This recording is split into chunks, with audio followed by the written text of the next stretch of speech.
I'm in local retail stores, and people have asked me to take it nationwide. I just it's a step up. So I have to increase production, which I now can do. I know how to do it at mass scale, so I don't think that would be an issue.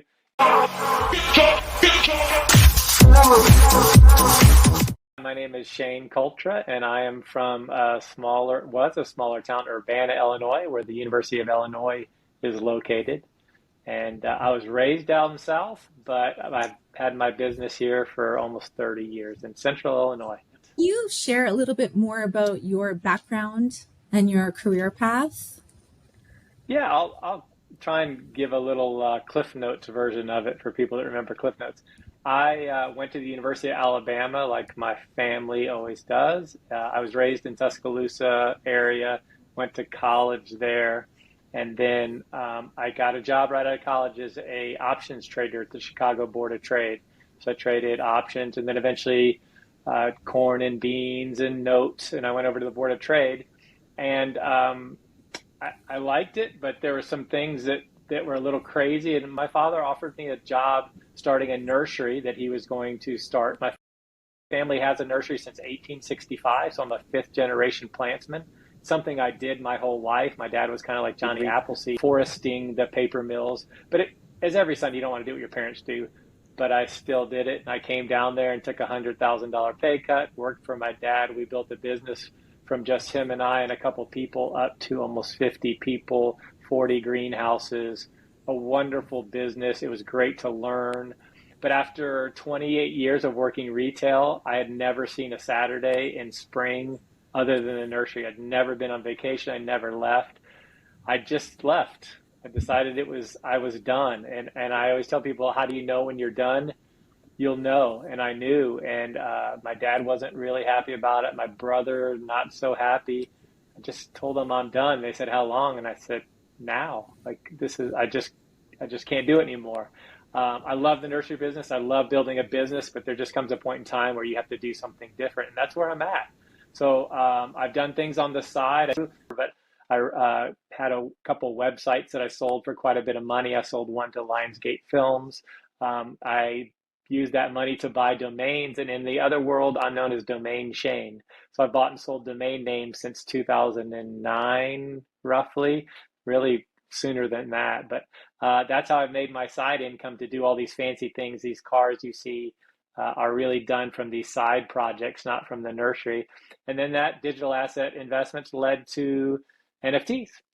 And So the board apes and the domains, that was overlapping while you were actually at the nursery before you said that you were done? every night. So I've done four things my entire life. I've raised a beautiful young lady that I love to brag about. She's getting her PhD in engineering at Princeton. She's raising a strong, intelligent young woman is my most proud accomplishment. But as I built that nursery, I wanted to have fun. And like I said, the cash flow wasn't there. So I gave my paycheck from the nursery to my wife. And on the side, I did everything I could to make extra money. So building these websites and having income from those and selling those and the domains, or every night I did that 2 hours a night, every single night for 20 years. Every morning I get up at 4:30 and I run. So when I was 40, I was 50 pounds overweight, and I said, something's got to change. And I played soccer in high school and college. And I thought, well, what did I do? It was running. So even in those sports, you run every morning. So I started running. I lost 50 pounds.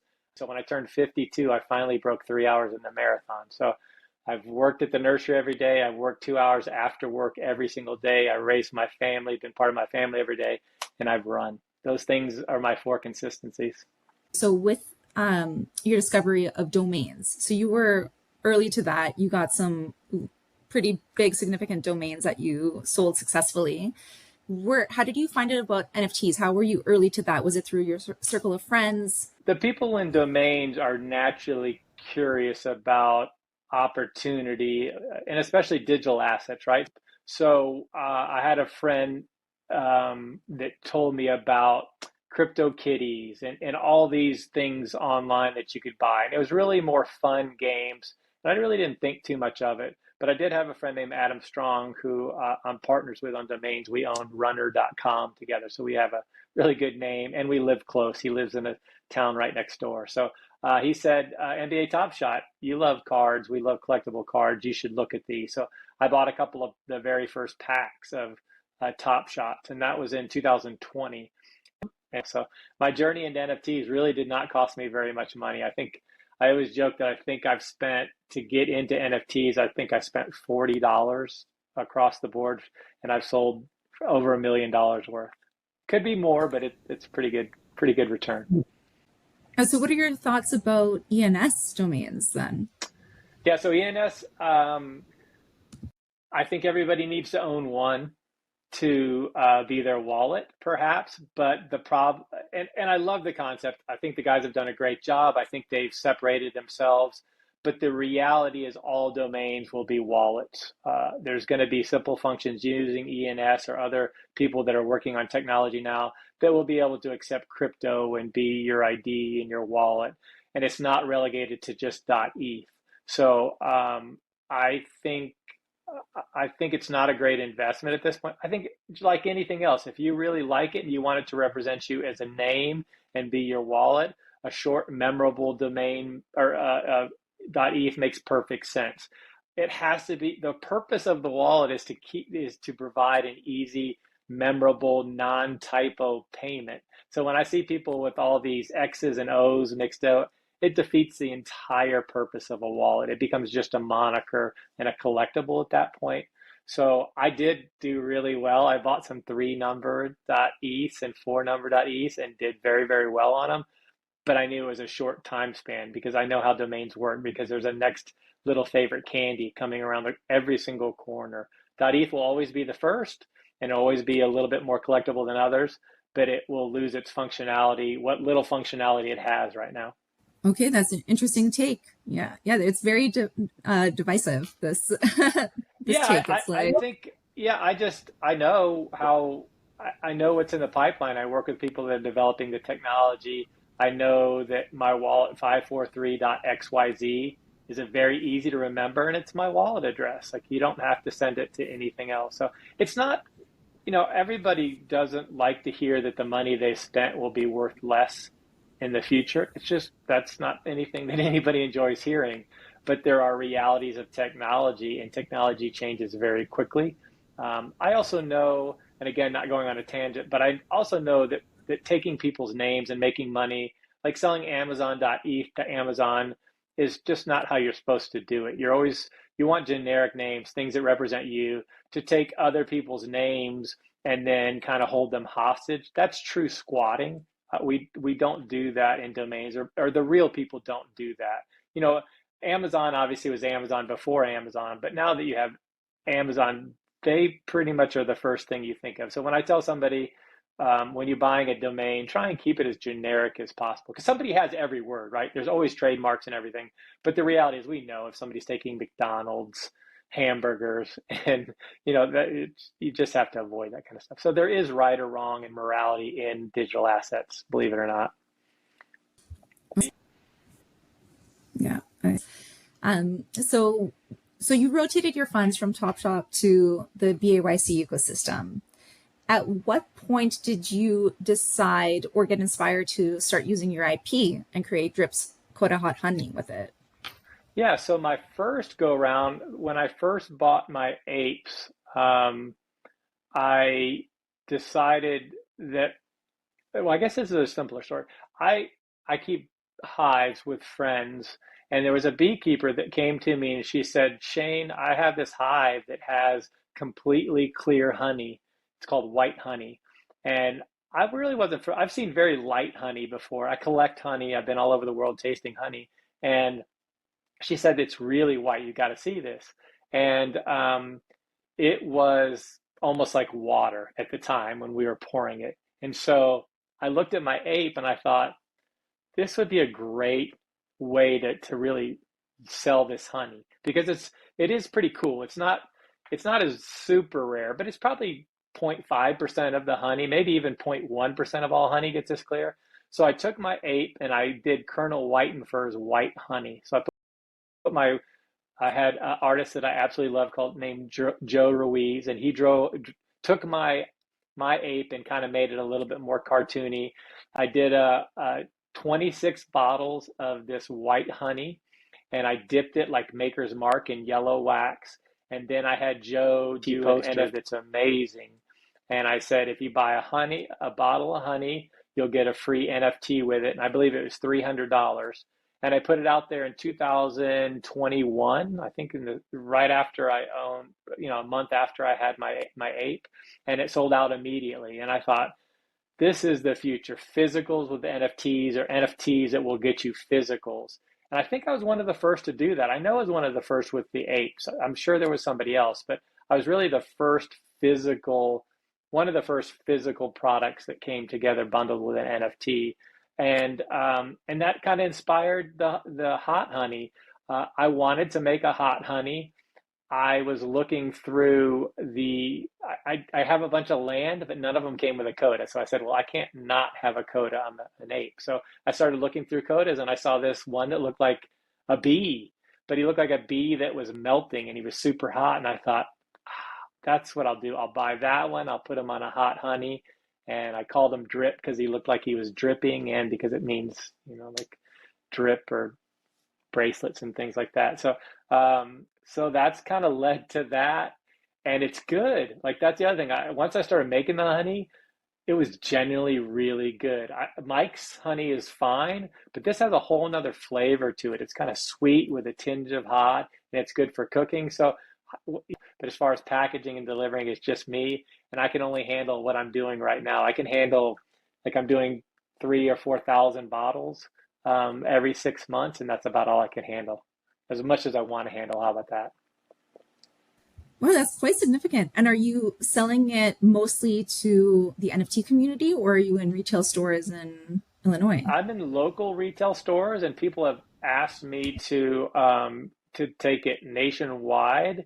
I just It's a step up. So I have to increase production, which I now can do. I know how to do it at mass scale, so I don't think that would be an issue. They, um, but it's been, I'd say mostly to the NFT community, but it has been to outside because there are some people that I've started working with that I private label. So there's a couple bottles you'll see of like characters and comedians on there that I've done for other people that I'm selling their product, and they're going through they have 1 million followers on TikTok. So there's little things like that that I could do to expand. I've had several offers to buy the company, but obviously everybody wants me to continue on for a while, and I've never had a boss, so somebody buying me out and making me an employee is not something I've done quite yet. Did you have any legal challenges in using your IP or was it pretty seamless to be able to get your coda and your ape on your Yeah, products? so that's something that you do have to, I get this all the time from people saying, you don't own the IP, like it wouldn't hold up in court. And honestly, it's not something I worry about other than when I look at an IP of a NFT product to read that there's no maxes and caps. So there's some projects that say you're free to use it until you reach X amount of dollars.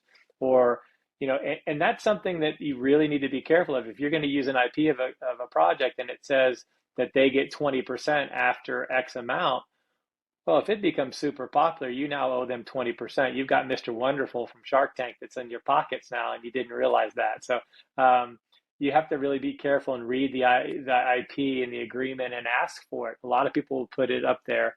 I use a person online. He's Miami Malik.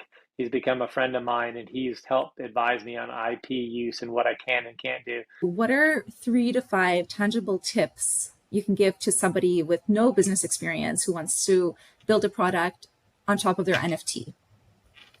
Yeah, so I always say trade assets. And what I mean by that is everybody's good at something, right? So everybody has something that they do well. And I I trade that in exchange for the skill set of what they do well. So, nobody just wants to be bombarded with questions on how to do things. I mean, they'll help a little while, but they're not going to continue to help build your business for free for nothing.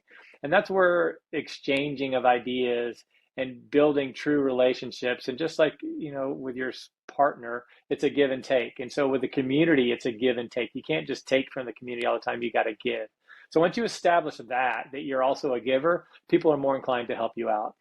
And that's when you seek out the people that can be helpful. And I've told this story a lot of times. I sent honey to a lot of different people, and I wanted their feedback, and the community gave me great feedback. So as far as IP, and I've said this before, it's okay to change up your piece a little bit. You want to be careful that you don't change it to match somebody else who owns an asset.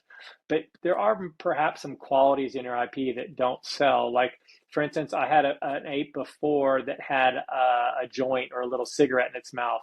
And I really didn't want to be a smoker. And I looked, and there wasn't another one that didn't have that. So I changed that to a piece of straw and made him more farmerish. And that really helped the product a lot more, because I was trying to go for more an agricultural fit. And then there's lots of great artists that can do derivatives and really change that into something special. And that's why I said Joe Ruiz before. I had him change one of my original piece that was my PFP was a blue ape, and he had a this hat type on, and he had a joint which I changed to a piece of grass, and I had him put running shoes on him, and I called him Sean jokingly. Instead of Shane, I called him Sean. And he was just cool and fun. It wasn't the original one, but you could tell that it was an ape, and it had a different feel. And then when people saw that, Humble, a publicly traded company, reached out and said, I love the look of that ape. We would love him to use him in our marketing. So I sold them to him. But so taking your IP and just adjusting it a little bit to make it more marketable is something that I think you can do as well. And it's okay. The other thing that I would say is it's okay to spend a certain amount of money, but you have to be careful. If you're going to spend $100,000 on something you're going to use as IP, sometimes it becomes more valuable than the company itself. So I'd say watch the limits of what you spend when you put an IP into it. Apes are a little different. You don't have much choice, although they've gotten quite a bit cheaper. But it's looking for a cheaper IP, to me, makes a little bit more sense business wise, because that goes to with the company, in my opinion. I guess conceivably you could license it out and keep it, but my feeling is if somebody has a big product based on your IP, they're going to want that IP, or they're going to want the actual asset as well. What would you tell younger Shane? And maybe do differently? I would tell them, great job. Just do what you're going to do, because I am absolutely as happy as I could ever be. And I always felt that, like, if I did anything different, then I wouldn't be at this point. If I had all those bad moments that I had to go through, in college, my parents got divorced and really brought anxiety to me. And trading was a ton of anxiety, and I made a lot of bad trades, and just did things that were personally hard, and some hard periods in my life. But without those, I don't meet my wife, and without meeting my wife, I don't have my daughter, and so all those. I mean, I just can't ask for any more. So I'd tell my younger self, go have fun. But that's all I'd say to him, because I know how it ended, and I couldn't be happier. I mean, it sounds horrible, but like, if something were happening to me tomorrow, I would have no regrets. There's literally nothing that I wish I would have done, because there's so many things that I did do that I never expected. Can we buy Drip's Quota Hot honey? Yeah, so you go to beehouse.com. Obviously, it should be on a good domain, and it is. It's beehouse, all one word.com. And it has clothing and honey and all the different flavors, and I'll be adding a lot more as we go. Yeah, you can always buy it there. And usually I'll put on Twitter, if you look at my top, I'll usually put a discount code.